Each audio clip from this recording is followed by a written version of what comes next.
तो बेहद ही महत्वपूर्ण है, तीन बड़ी चीजें होने वाली है। सबसे बड़ी बात यह कि ठीक है, अमृत महोत्सव मना रहे हैं, उस पर चर्चा होगी, शोक प्रस्ताव के जरिए शुरुआत होगी, सर्वदलीय बैठक बुलाई गई है, लेकिन डिप्टी स्पीकर का चुनाव, अनामिका और अलाउद्दीन हमारे दोनों सहयोगी बने हुए हैं। अनामिका से मैं बात करूंगी। अनामिका, क्या बड़ी बातें रहने वाली हैं आज? सबसे ज्यादा नजर तो डिप्टी स्पीकर जो चुनाव है उस पर ही है।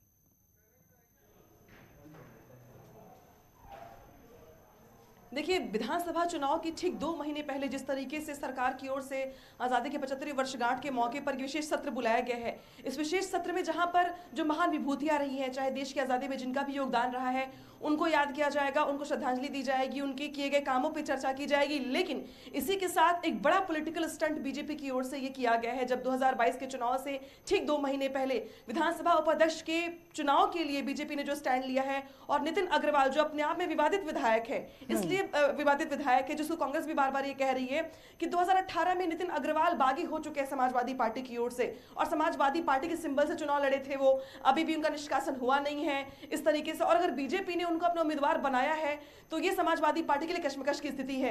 हालांकि समाजवादी पार्टी की ओर से उनको काउंटर करने के लिए अपनी ओर से प्रत्याशी उतारा गया है।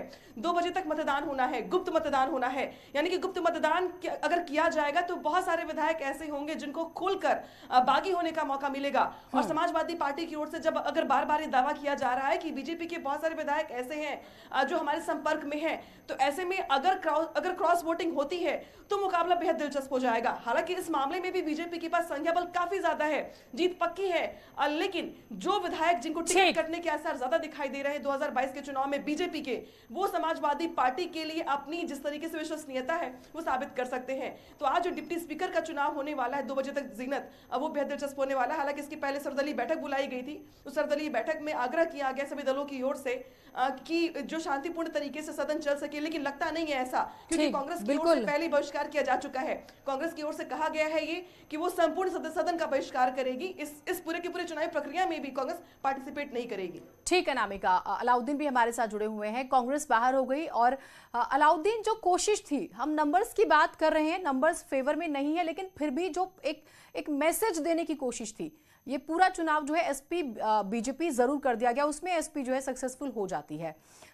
22 की बार बार बात हो रही है, काफी टफ नहीं हो गया ये? देखिए, मैं इसको पॉलिटिकली लिटमस पेपर टेस्ट के तौर पर देख रहा हूं, क्योंकि सिर्फ 2 महीने का वक्त बचा हुआ है। बहुत सारी पार्टियां दावा कर